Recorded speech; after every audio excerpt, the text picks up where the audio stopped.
every year we do a study on all of our plays and our situational things. And then also we go across college football and then the NFL and figure out, what other teams are doing and see always if it's a schematic thing that we need to improve on, a coaching thing that we need to improve on, or a personnel thing that we need to improve on. So you just go about the business of trying to identify that and make the adjustments that are appropriate. All righty, we'll go next to Clay Hall, ABC 6. Coach, how key is this matchup? Your O-line against their D-line. You talked about Isaiah Foskey being a first rounder, and one of the guys up there apparently in very colorful language, Jason Anilola, talked about how good Notre Dame is in that defensive pitch, if you will. Yeah, I mean, it's going to be a battle for both sides of the ball. It's going to be a battle on the perimeter. It's going to be that way across the board. And so, yeah, I mean, we have to, be the tougher team. And, we know that that's going to be that way. That's the way that they've always played at Notre Dame, and that's the way that they're going to continue to play. So, any game is won and lost up front, and this game's going to be no different. Thanks. All righty, next we'll go to Austin Ward. Austin, go ahead. Ryan, I assume that we're going to get availability reports like we have the last couple of years, but from a big picture perspective, how do you feel about the health of your team coming out of camp, and how does that compare to maybe some other years after banging against each other for an entire month? Yeah, I mean, that's the balance that you try to find is, how do you make your team tougher and more physical and calloused and just, hard, but then also making sure that they're healthy and ready to go in this first game.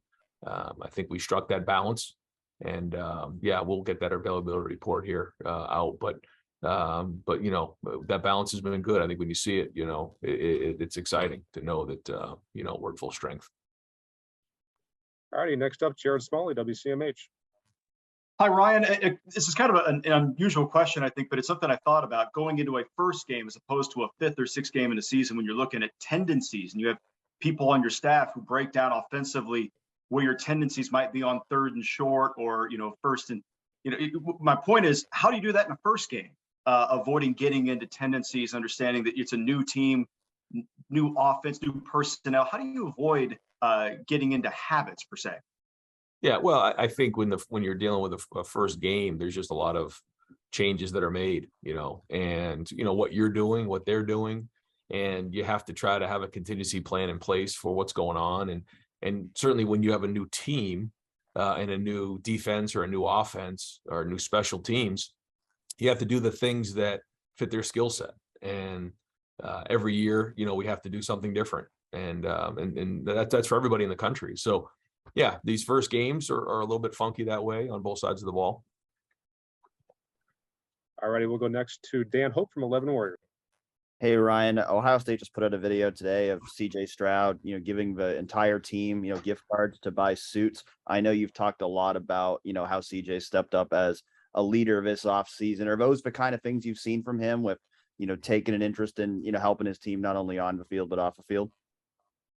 Well, I've just been impressed, like you're saying, with his approach, his maturity. And, that's just an example of something that he wanted to do. I mean, nobody asked him to do that. And he kind of surprised me with it. And but I think that that's the brotherhood, and that's what it's all about. You don't typically come to Ohio State because of the guys on the team. A lot of times you don't really even know who the guys are on the team when you're here. But then once you're here, the reason you play so hard, what motivates you are your teammates. And I think that just goes to show you, in a short period of time, how close this team's become, and CJ's really become a leader. All righty, we'll go next to Brendan Gulick, Buckeyes Now on SI. Ryan, I wanted to ask you about the guys that are in their second year in the program. Just in general, I would imagine that the first year to second year jump is probably one where you see a lot of not only physical maturity, but maturity off the field, the way they approach their craft, watch film, maybe the way guys practice harder. Who in that group, guys that went from year one to year two, have stood out most to you in the way that they seem to be taking that next step? I think there's a lot of them, because a lot of those guys played last year, and that was unique.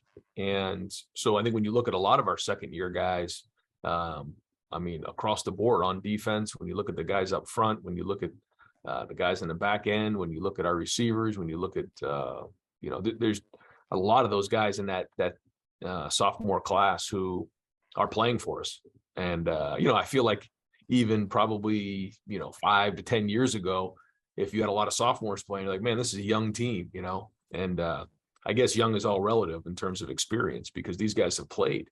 And that was one of the things that we wanted to do last year was get experience under our belt. So I can't sit here and tell you there's one guy, but I can tell you that, for a lot of those guys who came in at mid-year and then have now been in the program here for a full year and now going on year 2, there's been a lot of improvement across the board. All right, go next to Tim May from Leonard Monroe. You hope to get one of those extra gift cards. But Ryan, you mentioned this a while ago in your show, and it seems like fans across Buckeye Nation are excited about seeing this defense play too. What is going to be the tip-off to you that this defense is really rocking and rolling? Besides the obvious, are they keeping the team out of the end zone and basically limiting yardage? What's going to be the telltale sign that this is in fact was the right move? Yeah, well, I think time will tell, but it's been great to see in the scrimmages just how they've operated, some of the things that they've done, but it's the communication. It's, understanding, how a team's trying to attack them, winning the line of scrimmage, getting off the field on 3rd down, doing a great job in the red zone. And I think, again, time will tell. I can't sit here and tell you there's one thing. Yeah. It's going to be a long game on Saturday night. It's going to be a long season. So, we'll just try to continue to get better the best we can.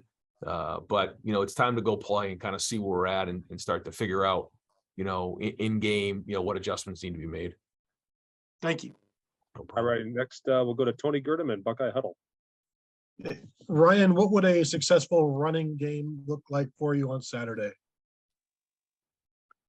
No expectations in terms of, yardage or anything like that. I mean, the first goal that we want to have is to win the game. And I think that's what, you're hearing our guys on offense talk about. It isn't about the yards. It isn't about the points, about winning the game.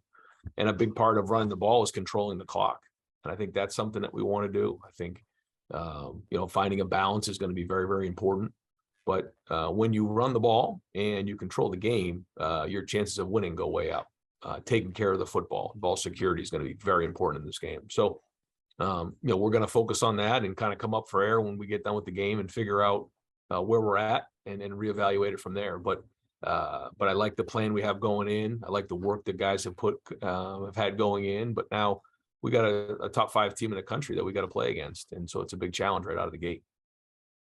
All righty, we're down to our last 2. First one is Joey Kaufman, Columbus Dispatch. Ryan, have you heard or gotten any word on Parker Lewis's status and just eligibility issue? Yeah, there's no update there right now. All right, and we'll wrap it up with Bill Rabinowitz from the Columbus Dispatch. Hi, Ryan.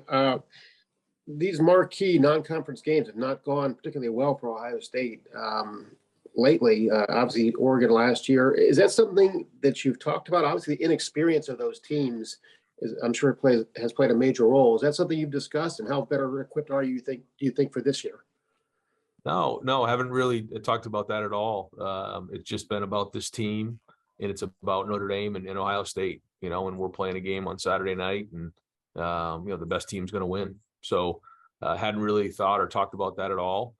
We need to do a great job of understanding that this is a big game and playing with emotion, not letting emotion play with us, and being able to play with great physicality, but also understand that we have to have poise and be able to focus and avoid distractions going into the game. So we know when this one's coming for a long time.